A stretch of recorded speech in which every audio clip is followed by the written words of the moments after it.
Welcome to the Israel Daily News Podcast. I'm your host, Shanna Fold, and I'm here to get you caught up quickly. I've got some top news stories for you today from Israel, and guess what? You're listening, so you're all already on top of your game. Survive and thrive, people. Knowledge is the best weapon. Today is Tuesday, November 4th, 2025 in the Gregorian calendar, and the 14th of Cheshvan, 5786 in the Hebrew calendar. The Red Cross is on its way to Gaza City right now, where another hostage body is reportedly being sent back to Israel in a casket. That is all we have on this story as of this hour. Let's get to the rest of the news. This is the big hot story that everyone is talking about today in Israel. An Israeli court on Monday extended the detention of former military advocate General Tomer-Yerushalmi for 3 more days. Defense Minister Israel Katz has appointed Itay as the next military advocate general following the resignation of Tomer-Yerushalmi. Ophir served as the Defense Ministry's legal advisor from 2017 to 2024 and was previously considered for the position of Attorney General. He is a former combat officer in the Golani Brigade and a reservist in the Negev Brigade. He holds degrees in law and business from Bar Ilan University and a master's in law from Harvard. Katz says Ophir has the experience, integrity, and leadership needed to restore trust in the Army's prosecution system. He also said that the role demands a candidate who can reorganize the framework while protecting IDF soldiers fighting under complex and difficult conditions. He added that Ophir's qualifications make him suited to carry out the task responsibly and independently, and that the role of military advocate general bears growing importance at this time. There has been immediate response from the IDF regarding this appointment. This comes after the police investigate the leak of a video showing guards abusing a Palestinian detainee. This was a big scandal last summer, 2024, when video showed an Israeli officer taking one of the prisoners who had been laying face down on the floor over to the side, surrounding him with shields to potentially block surveillance footage. That Palestinian detainee was then treated at the hospital for a number of injuries, including broken ribs and a tear in his rectum. This was a big deal, and 5 IDF soldiers working at the detention center were arrested. Then, after that, a bunch of IDF soldiers tried to interfere during the arrests of their fellow soldiers, and there was an uproar about whether the soldiers were guilty or not. The judge in this case says Yirmiyahu must remain in custody because she poses a potential risk and could interfere with the ongoing investigation, which involves 4 other suspects. Mind you, she's the one who apparently leaked that video that I was just describing to you and handed it over to the press. And apparently there was actually a WhatsApp group discussing it. Tomer-Yerushalmi resigned from her position on Friday, and in her letter, she wrote a letter during her resignation, and she admitted to leaking the footage. She faces allegations of fraud, breach of trust, abuse of office, obstruction of justice, and revealing classified information. Then on Sunday, so 2 days later, in the evening, her car was found near a Tel Aviv beach and no one had seen her for hours. The country thought that she had committed suicide. She was found some hours later. Police say that they suspect that Tomer-Yerushalmi staged the suicide attempt. After her family reported her missing, security forces searched the coast and found her alive in Herzliya 2 hours later using a phone that was not hers that she used to communicate with somebody about her whereabouts. Officers arrested her that night, sent her for medical and psychiatric checks, and then transferred her to Neve Tirza prison for questioning. Her primary cell phone has not been able to be recovered, and her secondary phone, which is what she must have been using to get herself out of wherever she was the one that we were just referencing. Police also arrested former chief military prosecutor Colonel Matan Salamesh and extended his detention until Wednesday, saying digital evidence contradicts his claim that he learned about the video leak only afterward. He says he was trying to help Yerushalmi, but that he didn't understand the extent of her involvement in this scandal. The court said that there is reasonable suspicion of wrongdoing as investigators continue reviewing messages and records tied to the transfer of the video to Channel 12 News. A Haaretz editorial analysis describes this affair as a dangerous political scandal with implications far beyond the leak of the video itself. According to the left-leaning newspaper, that's Haaretz, the one that we're reading, the Stay Teman affair has become ammunition for Prime Minister Netanyahu and allies seeking to undermine Israel's judiciary, allowing them to argue that law enforcement institutions are corrupt and should be dismantled. Now, I threw a lot at you, and I want to explain a few things to you. Let me just explain the news that I just shared. So we have somebody who is going to be taking over for this military advocate general who was found to have sort of outed herself when she resigned from her role on Friday, leaving a letter saying that she herself leaked a tape that was very sensitive of incriminating evidence, or what looks like evidence, showing 5 Israeli soldiers sodomizing. That's what we understand in the media, that they were sodomizing this Palestinian detainee. And this was a year ago. And now we have these charges that are out against the former military advocate general because she herself stated in a letter in her resignation that she leaked a video to the press while in her IDF role. So that's what's happening. This has been a big deal. And regarding the part about the left versus the right, now, the judiciary in Israel right now is currently very left-wing, and the right-wing Knesset, the right-wing government, wants that to be toppled. So there's a pull and tug between the left and the right. So the right are saying that this is going to destroy the left, and the left are saying that this destroys the right. So we're going to see how this plays out. It's not good for anybody, left nor right. So I hope that you understood the sequence of events there. We'll update you if we have more information on this story. We have a major development in post-war planning for the region. It's just a draft, but it's interesting. The Trump administration has put together a United Nations Security Council resolution that would place an international force in charge of governing Gaza for at least 2 years. The proposed international stabilization force would control Gaza's borders with Israel and Egypt, protect civilians and humanitarian zones, train Palestinian police, and disarm Hamas, including destroying and preventing the rebuilding of terror infrastructure. The draft also grants Trump's proposed Board of Peace transitional governing powers to coordinate Gaza's reconstruction until the Palestinian Authority completes a reform process. Washington says it would deploy the first troops by January, with a Security Council vote expected within weeks, as Israel continues to hold 53% of the Strip during the first stage of Trump's 20-point peace plan. This plan would see Israeli troops gradually withdraw as the International Stabilization Force takes control, a process Hamas has resisted, prompting Trump to warn that if Hamas will not disarm voluntarily, quote, "We will disarm them." And we know from video footage published by Hamas themselves that they are still very much using their weapons in the Strip and doing so to humiliate and make examples out of Gazans who dare to speak out against them. A new law proposed by Communications Minister Shlomo Kari passed its first reading on Monday night. The law brings a massive reform to the broadcasting market in Israel, including eliminating excessive regulation, opening the market to competition, expanding what they call a variety of opinions, and returning the freedom of choice to the consumer. The law is being advanced as part of an agreement with Orthodox parties that would expand the powers of political courts in civil affairs. Political courts in civil affairs. Israel's Attorney General Gali Baharav Miara, however, claims that Kari's bill presents a concrete danger to the free press in Israel and its ability to carry out its duty in a democratic society. We'll follow up on what is happening in that realm.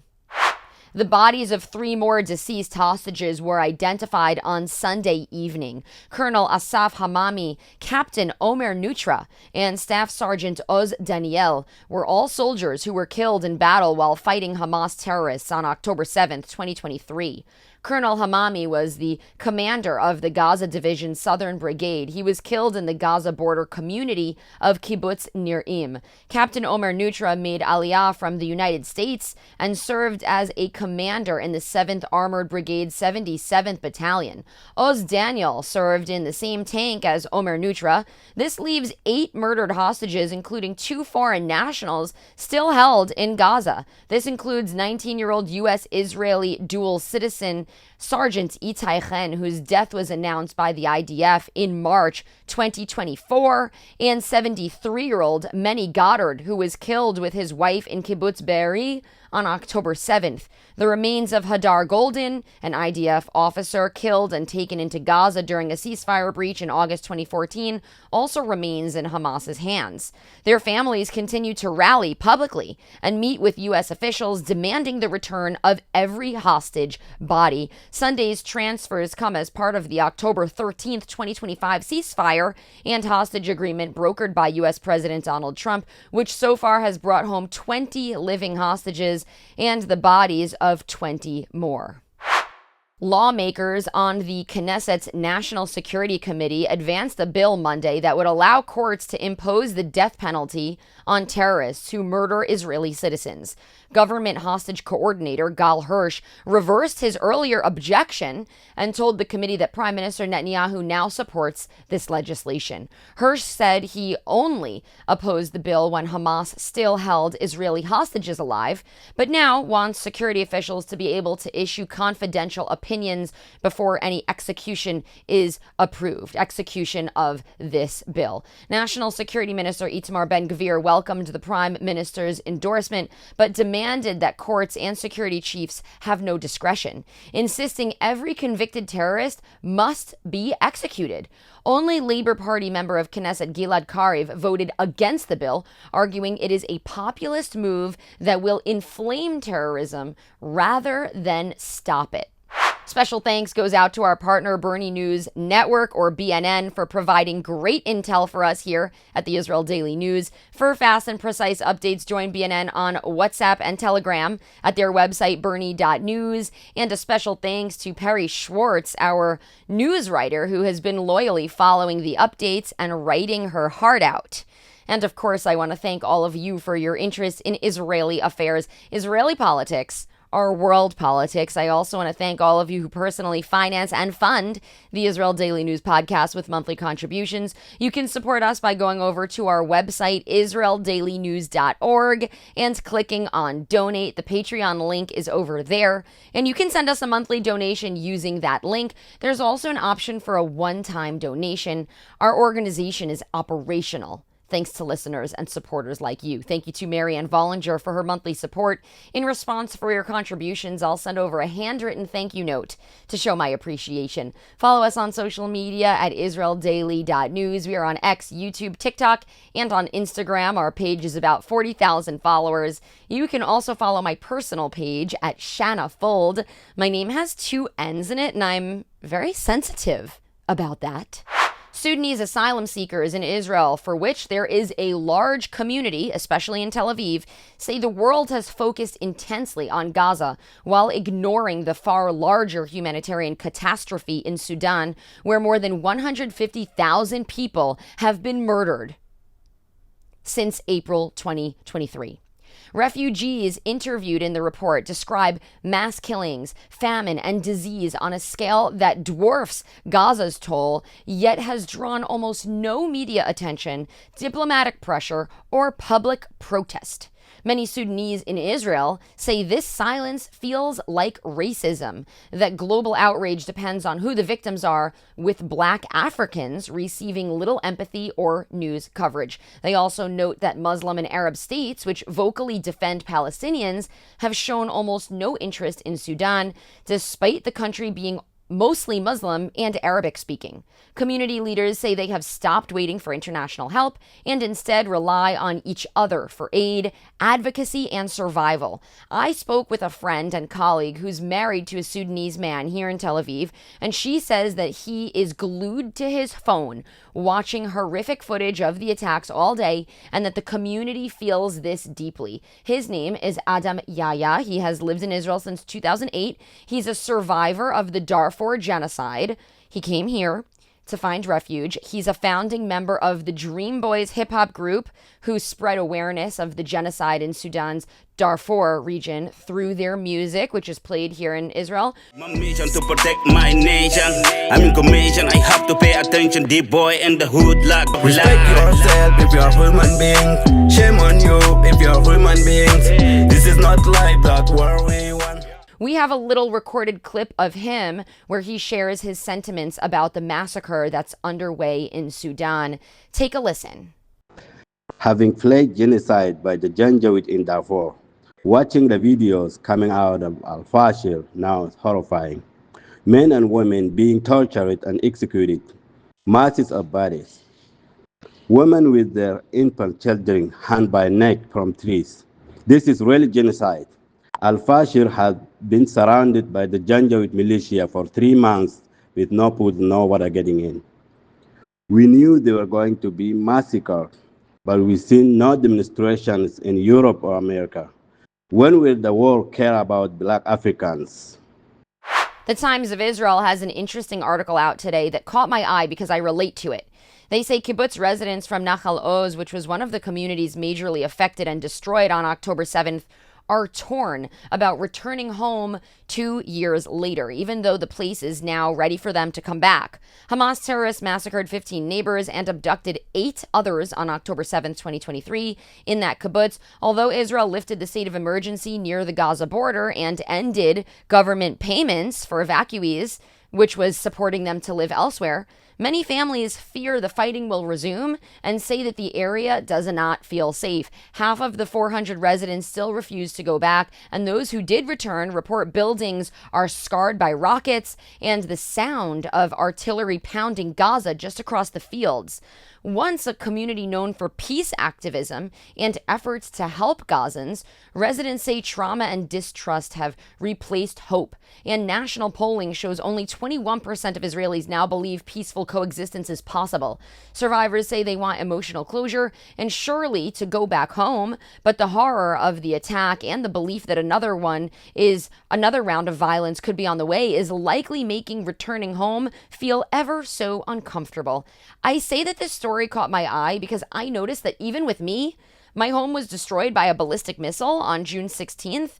I moved into another place, but I still find myself slightly on edge in Tel Aviv, even though the event is over and I'm totally safe. So I wanted to give this story some airtime today to let people understand the climate, despite we have a ceasefire that is holding up. Yad Vashem, which is the Holocaust Institute in Israel, announced Monday that its database now includes the names of 5 million Holocaust victims, over 80% of the estimated total. That's impressive. The Jerusalem institution called it a historic milestone in a project that has been underway for 7 decades. In recent years, researchers have used artificial intelligence and machine learning to uncover names buried in hundreds of millions of archival records, helping them identify victims who could not be found manually. Yad Vashem expects to add another 250,000 names by cross-referencing overseas databases and digitize survivors' testimonies, though it acknowledges that hundreds of thousands of murdered Jews left no written trace. Leaders of this effort say the goal is not only documentation, but the restoration of identity, ensuring that no victim remains anonymous and that every name prevents the Nazis' attempt to erase their memory. All right, well, that is it for today's show. Today is Tuesday, November 4th, 2025. Tel Aviv has a low of 22 degrees Celsius and a high of 30 degrees. That's 71 degrees Fahrenheit for the low, going up to 86 degrees for the high. We are everywhere. Don't forget to sign up to our Israel Weekly News Wrap. The Israel Weekly News Wrap is a newsletter with the top 5 stories coming out of Israel from throughout the week. And of course, with a personal note from me at the top, You can sign up for that at israeldailynews.org. You scroll down to the bottom, put your email in. Now, normally, I would send you off with a song like I have been doing for more than 5 years at this point, but Spotify, which took over my distribution platform last year and is ruining my life, has struck again. They removed several of my podcasts for rights violations on the music that I include, even though I have permission from my artists to use their music. So we don't have a song for today.